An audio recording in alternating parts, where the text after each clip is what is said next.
It was a big, serious struggle, debate, periods of uncertainty about whether or not to do this, whether or not to exercise our democratic rights and challenge for the leadership of the Transport Workers Union of America.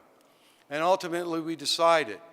And as we started campaigning, and as we started getting out into the field, meeting with locals, meeting with delegates, meeting with officers, it just became increasingly obvious that it wasn't only what we were saying, but it was what we were hearing, and then additionally what we were saying based on what we heard, that we came to realize that this membership in general and across the board wanted to take it to another level. They wanted to feel included, and they wanted an opportunity to participate. That is what we believed coming into this convention. And here we are. And I believe that we've just had a pretty historical convention. I think that during the course of getting here, we, as an administrative committee and officers that have been elected, we have tried to listen to what everybody has had to say. We realize that there are significant differences of perceptions in just who and what the Transport Workers Union is to each division. And on the other hand, as we want to be working as one, as we want to support and rally and struggle for all of us, we still recognize that divisions have their own divisional issues, and they don't necessarily cross divisions.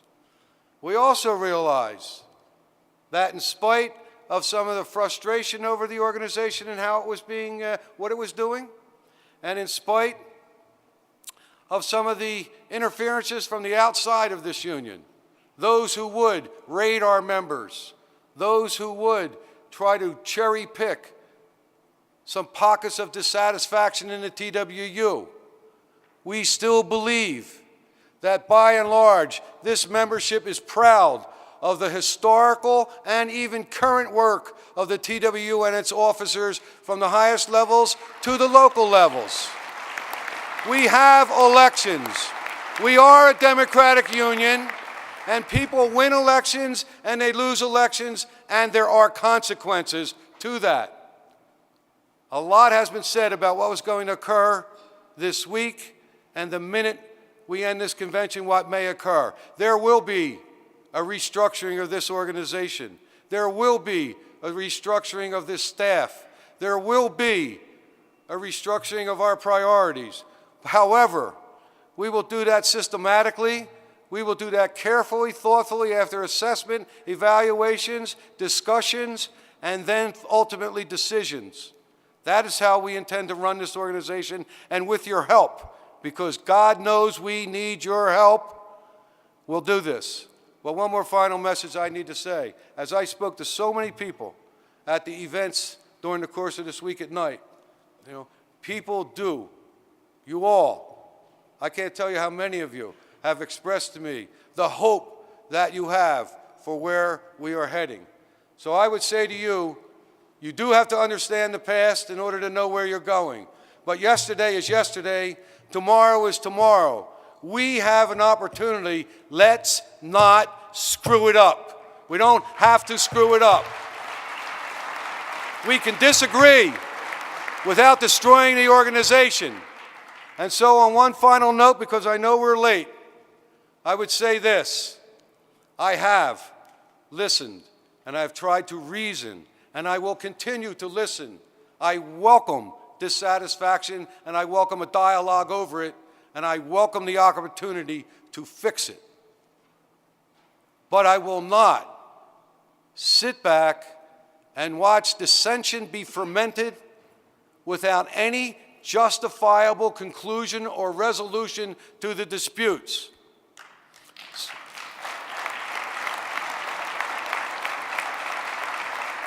We will not sit back while it's Teamsters or whomever on the outside, or if it's AMFA on the inside. We are not going to sit back and allow you a free hand and then try to play tricks about our interpretation of democracy while you try to stab us in the back. We are coming after you.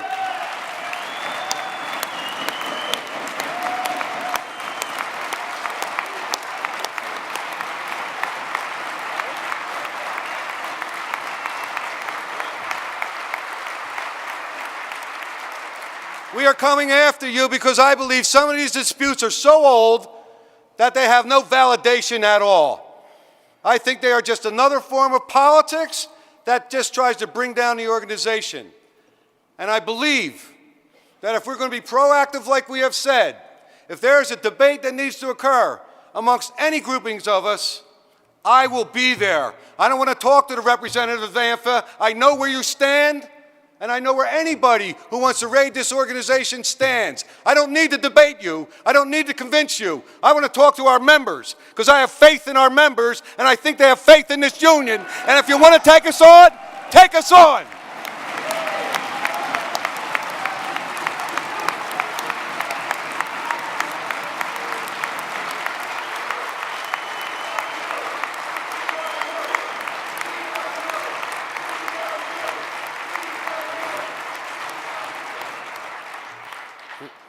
And finally, my preference would be to resolve these disputes. That is my preference. Just as I said in an interview recently when I've made some comments about what kind of an aggressive leadership we're going to try to utilize and display and practice. People tried to push me right away. Well, therefore, would you take somebody out on strike? I believe that in the course of contract negotiations, if there needs to be a strike, both sides have failed their responsibilities if there has to be a strike. The goal of negotiations is to reach a settlement. It is easy to sit there and say no. It is easy to sit there and act real militant and aggressive. But the bottom line is negotiations require dialogue to get to a settlement, and you don't always get what you want. But if you try sometime, guess what? Thank you. Thank you. But, you know, these are going to be some very, very tough years ahead of us. Make no mistake about it, and we are not deluded. We feel very good. We feel very much supported by this convention, but we are not deluded into thinking once we leave here, it is going to be even remotely easy. But that's all the more reason while we need unity and we need to stand up to any employer. Well, we all know who the first ones are coming up. We know who they are. At the same time, we are going to be able to devote significant amount of time to dealing with those on our properties who only want to foment dissatisfaction and in some ways serve as agents for the employer.